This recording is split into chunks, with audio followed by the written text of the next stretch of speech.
The party gathers with Lieutenant River, an amethyst-skinned tiefling, much like the faction she comes from. She explains that the meteor crash that devastated Drakkenheim was 15 years ago, which unleashed the Haze, a corrupting force that lingers over the city and traps bodies in a state that defies the natural order. River also highlights the value of Delirium, fragments of the meteor coveted for their magical properties and high worth on the black market.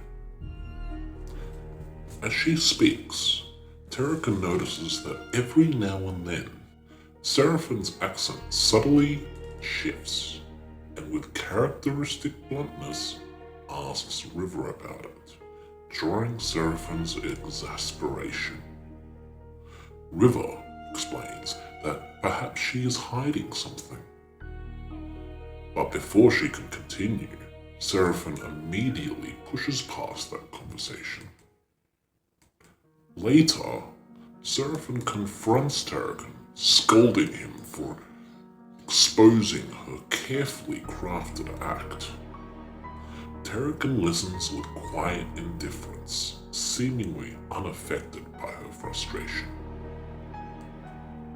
During the conversation, Zuma, ever suspicious, secretly messages River, asking, "Are you one of the good guys?" Her cryptic, non-committal response only deepens his wariness. Later, he shares a small glimpse of his past, alluding to bitter experiences with those who rob adventurers, a hint at his guarded nature.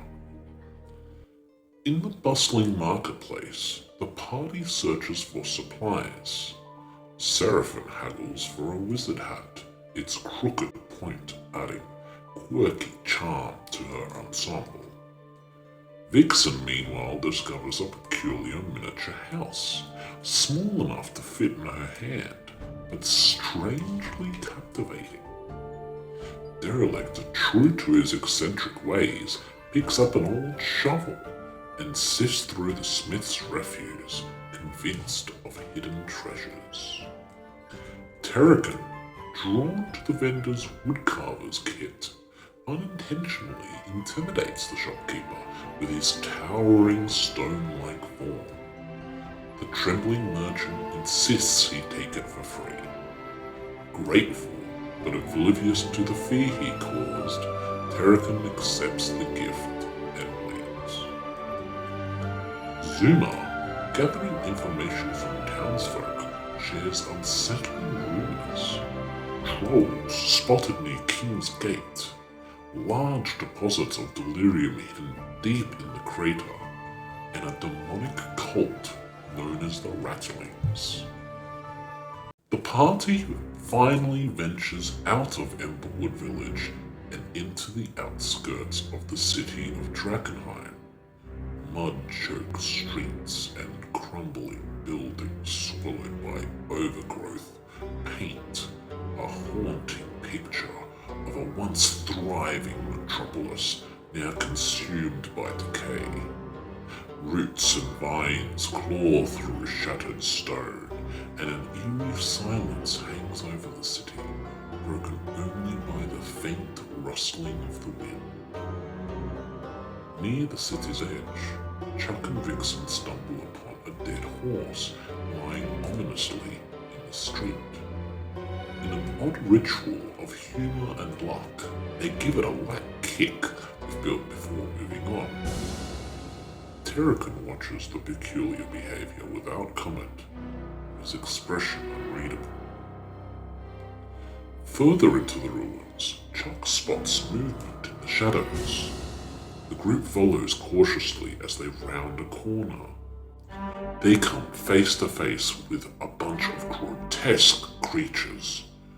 Once humanoid, their bodies are now twisted and corrupted with writhing tentacles, jagged horns, and some even have a gaping mouth stretched across its stomach. The creatures lunge forward, their foul stench choking the air as the party springs into action. Serafin quickly darts to cover, directing Jackpot to survey the battlefield from above. Zuma channels crackling shadow energy, launching dark orbs that collide with the creature in bursts of violet light, illuminating its hideous form. Vixen lets out a feral roar and charges with wild ferocity. Her rapier flash in deadly arcs, slashing into the creature with precise, brittle strikes.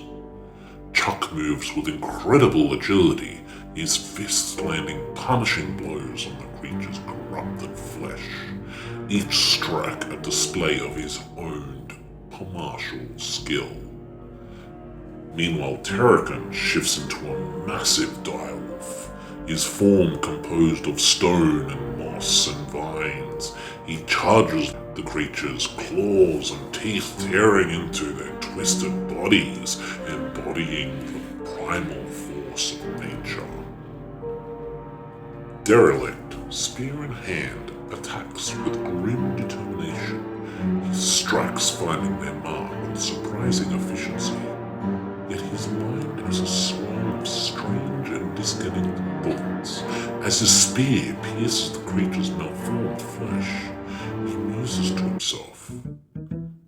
These monsters sure make a mess, like popping a pimple on my great Aunt Gertrude's back. I swear, one squeeze and the ceiling had a new paint job.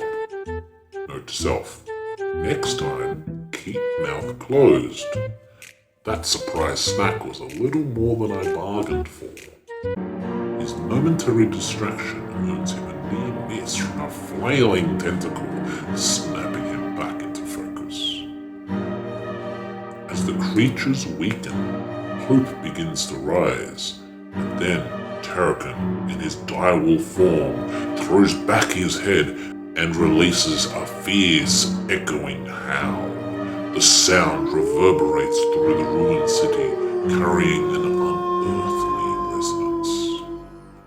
Moments later, shadows in the fog begin to shift, and grotesque shapes emerge from the gloom. Their faint outlines of other monstrosities appear, drawn by the call. The party tightens their formation, their initial victory now tempered by the realization that they've stirred a greater danger. As the day continues, the true horror